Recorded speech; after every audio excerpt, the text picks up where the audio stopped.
Okey, berdasarkan rajah diberi luas bahagian A sama dengan luas bahagian B. Okey.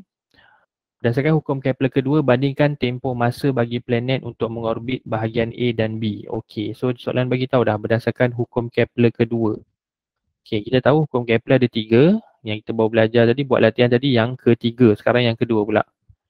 Okey, bandingkan tempoh bagi masa orbit untuk tempoh masa planet untuk mengorbit bahagian A dan B. Maksudnya macam ni lah. Okey, so planet tu, okey, katalah kita guna warna biru ni. Okey, planet tu dia daripada bawah sini, dia akan bergerak ke sini sampai dekat atas ni. Lepas tu bila dia masuk kawasan B pula, dia bergerak sampai sini. Ha. Okey, ni planet yang sama lah, satu planet So tempat yang berbeza. Okey. Bila dia start masuk dekat kawasan A yang bawah tu, dia naik atas. Lepas tu dia sampai dekat kawasan B daripada atas pula turun ke bawah. Okey. Jadi dekat sini dia bagi tahu luas A sama. Okey, kalau kita lorekkan A ni, luas dia ni samalah. Okey, ini soalan bagi. Okey, benda ni juga ada dalam hukum Kepler kedua kan.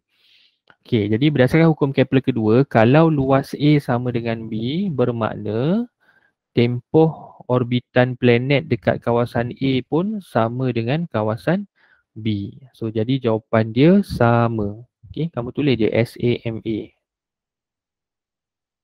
Benda ni semua based on hukum Kepler kedua. Okey, garis yang menyambungkan planet dengan matahari akan mencakupi luas yang sama dalam selang masa yang sama. Okey, apabila planet itu mengorbit matahari.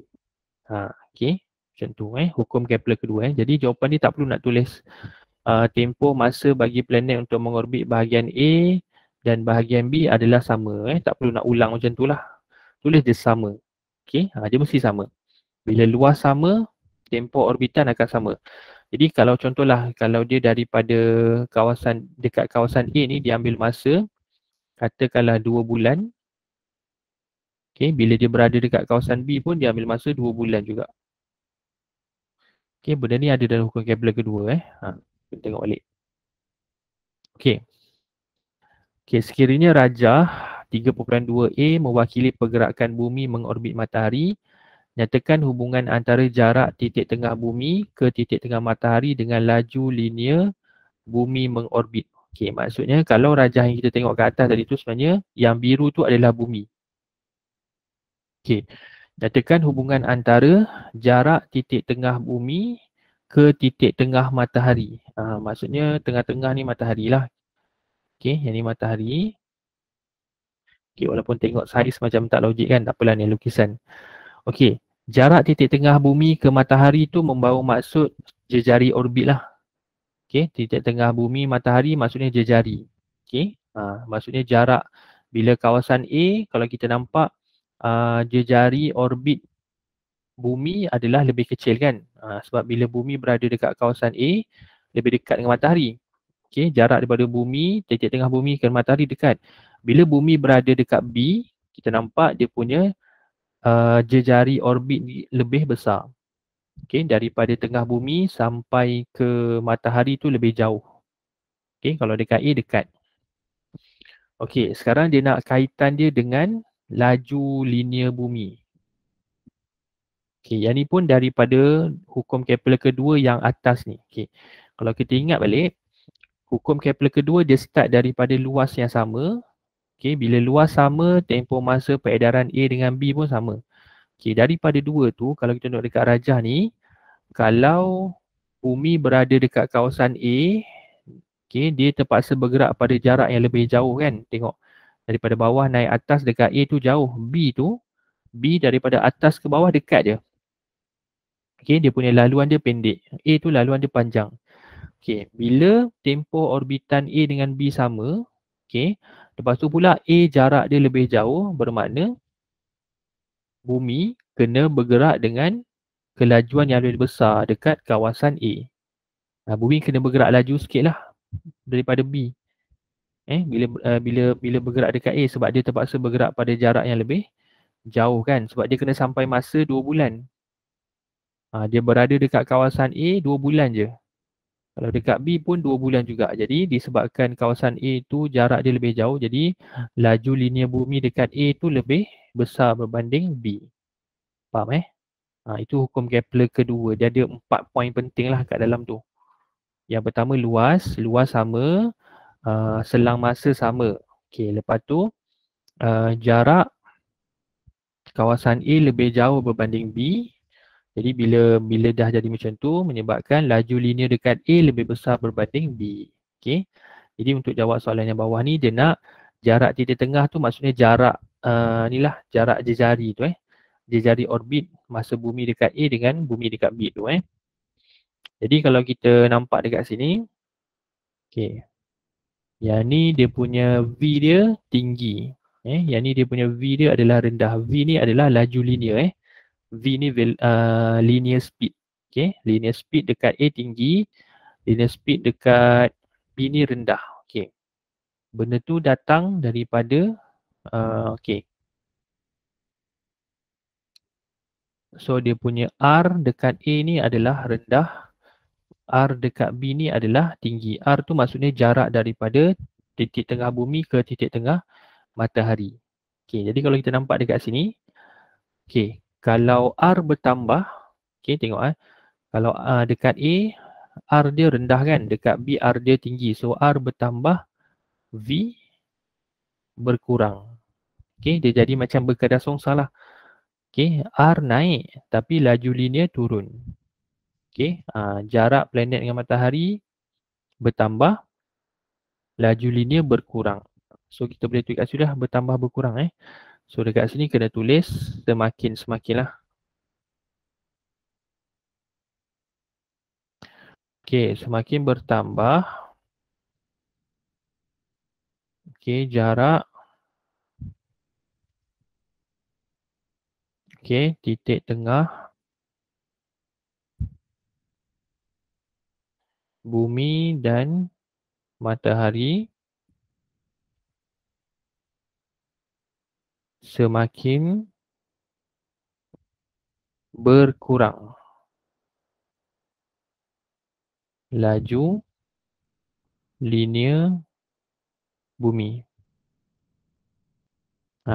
Okay, maksudnya kalau bumi dekat dengan matahari, dia punya laju linear dia besar. Kan sebab dia jarak, bergerak pada jarak lebih jauh, so dia kena laju sikit dekat A. Bila bumi jauh dengan matahari, dia laju linear dia lebih rendah sikit. Okay, itulah hukum Kepler kedua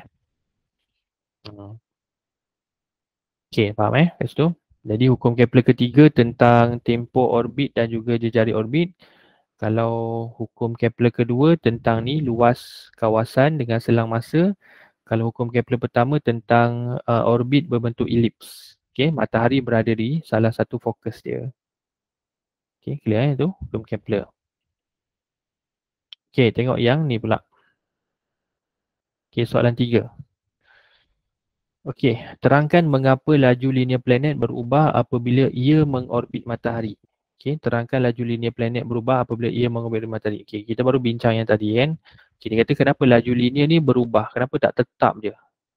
Okey, kenapa laju linear tu tak tetap dia? Okey, pertama kita boleh tahulah sebab dia adalah orbit bumi ni dalam bentuk elips kan ataupun orbit planet ni dekat sistem suria kita semuanya bentuk elips. Dia bukannya bulatan yang sempurna. Jadi sebab tu ada laju linear yang tinggi, ada laju linear yang rendah sikit. Okay.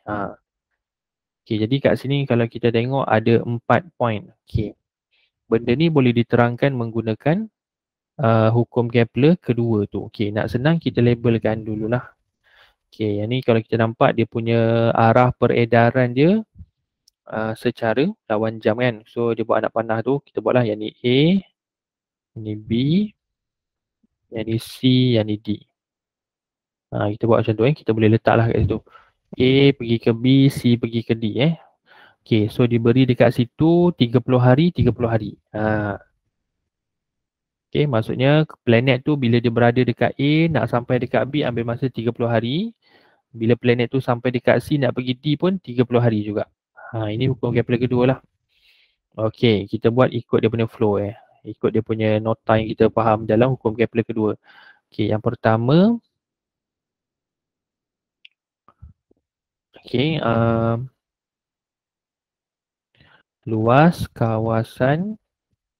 Okey, katakanlah matahari dekat tengah tu kita labelkan sebagai F. Okey.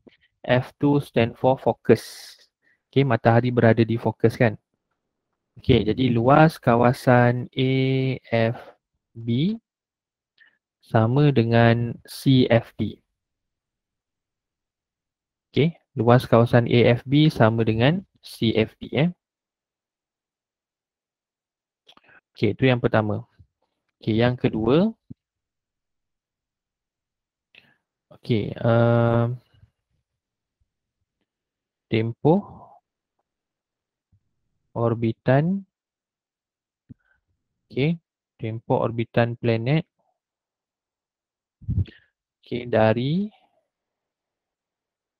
A ke B sama dengan C ke D.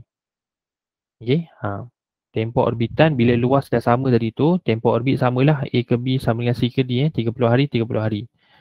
Okey, poin seterusnya. Jarak AB lebih besar daripada jarak CD. Okey, boleh buat tanda ni dalam jawapan kamu sama dengan lebih besar tu boleh buat. Okey, jarak AB lebih besar daripada jarak CD. Okey. So kesan dia iaitu laju linear. Okey, laju linear planet DAB lebih besar daripada CD. Okey, so inilah 4 poin yang ada dalam hukum Kepler kedua. Okey, dia start pada luas. Luas sama, tempoh sama, jarak satu yang besar, satu kecil. Jadi laju linear tu pun akan lebih besar dekat jarak yang jauh tadi tu. Okey, sebab dia nak sampai dalam tempoh yang sama kan. Okey, boleh kelas? 4 markah, 4 poin kelas tu.